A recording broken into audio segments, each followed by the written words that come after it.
And again, I want to thank our partners because without you, it just doesn't get done. So with that, Governor? Anyone got any questions for either Pete or myself? Are you still urging Floridians in evacuation zones to get out? I mean, traffic Heed the orders. I think just listen, because there's different effects that can happen. Some of these communities have experienced flooding with less than what we're facing now.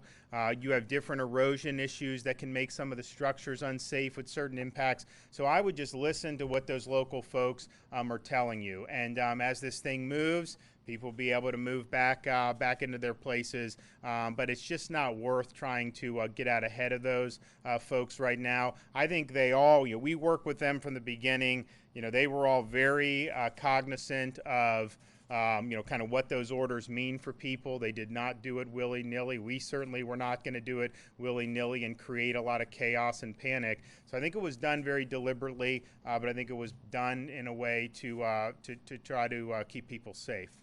Contact are state or federal officials establishing with the Bahamas in terms of relief, and who's coordinating that? What's the plan to make sure that supplies are being used? So it's Pete and I talked about this. It's a Department of State mission at the federal level. So you have State Department assets. You do have, I believe, some U.S. Coast Guard assets that are there. Of course, here in Florida, we've got a lot of Floridians that travel to the Bahamas on vacation. People have homes there. We do have folks who are Bahamian American in Florida. So I think that there's, you're going to see a lot of people in Florida want to help that effort. I think you could probably raise a lot of money privately. We obviously are focusing on what happens with our state in terms of our government resources, but once that passes, I've told General Eifert if there is a request from the National Guard to assist with that we would be willing to meet that request. Governor, I know that you've had some conversations with Senator Scott and Senator Ruby over the last few days. Are you coordinating your messages with them in any fashion? And do you have any concerns that perhaps other elected officials may be saying things that are a little bit different than what you're saying? People can say what they want. I think I talked to Marco again today. We've basically, we're monitoring the storm, obviously, preparing for the worst. Now that we've gotten a more favorable track, we want to make sure, and I've talked with Pete Gaynor about this and the president, just making sure that those folks locally and at the state level that took the protective measures, expended resources to prepare for the storm, that we get the appropriate declaration where we can get that reimbursed particularly for our counties, because I think that they basically did the right thing to be prepared for this. We obviously did a lot at the state level to be prepared, and in hindsight, people say, well, did this county really need to spend this much or that? Well, obviously, if they knew the storm was going to turn, then they probably wouldn't have needed to do as much, but you just don't know that. So I think that they behave responsibly. So I talked with Marco probably about an hour or two ago about that, and we're going to be working with the administration to basically provide the reimbursements, and then I think that sends a good message that it really is the right thing to do to be prepared. So mandatory evacuations in about a dozen counties or so. How long will those evacuations be in place? I think they're all dependent on the local conditions, and I think that people just need to discuss it or speak with their local officials about it. I'd imagine part of the thing about how long these things was this storm has moved so slowly that this is different than a lot of the other storms, and so putting a time limit on it was probably something that was difficult for some of the counties. But I can tell you this: they all want to be able to get people back into their places. They're not going to want to keep people out beyond what is necessary, but I think they're going to err on the side of safety. The same with the shelters. You still have about almost 10,000 people reported in shelters.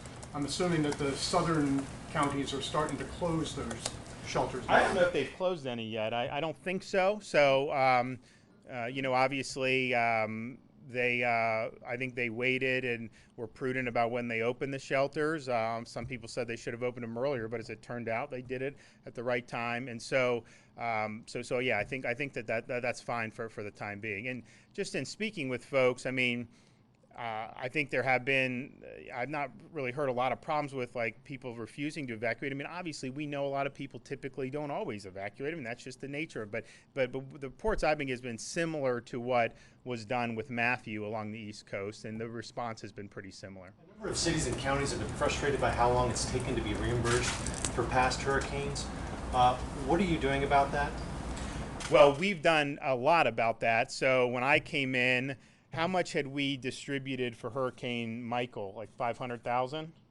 So we did $203 million for Michael in a 6-month period. But before we started, so in that same 6-month period of time for Irma, they had only done about 500,000. yeah. So basically, there was FEMA would take. They have processes they go through because the law imposes that on them, and then the money would come to Florida. And I said, Jared, get the money out quicker from our level. So Jared really, redid this whole thing to make it, I think, more sensible, so that once we have the money, yes, we do whatever audits and make sure that the money is should be reimbursable, but getting that money out. And so we had not had a lot of money put out on the street. We've put out, hundreds of millions or whatever, 200 million for Michael. And so that's something, because I lived through Matthew, and I'd have my local folks come to me as the congressman saying, Congressman, we need this money. And so then I would be like yelling at FEMA about it. But sometimes FEMA was actually putting the money out, and then the state was taking too long. So we've changed that. I think it's been changed for the better. We also did that. We got hundreds of, 150 million in citrus money, at least 150 million in citrus money. That's now gotten out. That was all the way from Hurricane Irma. And so we view it as important to try to get it out as soon as we can.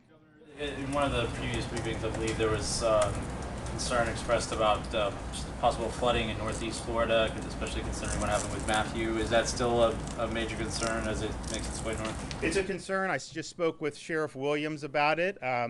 They're optimistic that the effects will be less than what were in Matthew, because if you look at the track of the storm, it's going to be further off the coast, and the rain bands are weaker on the west side of the storm, it seems like.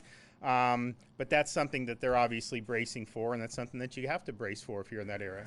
Back on approving the public assistance grant funding for FEMA, I know that DEM had done everything possible to speed things up.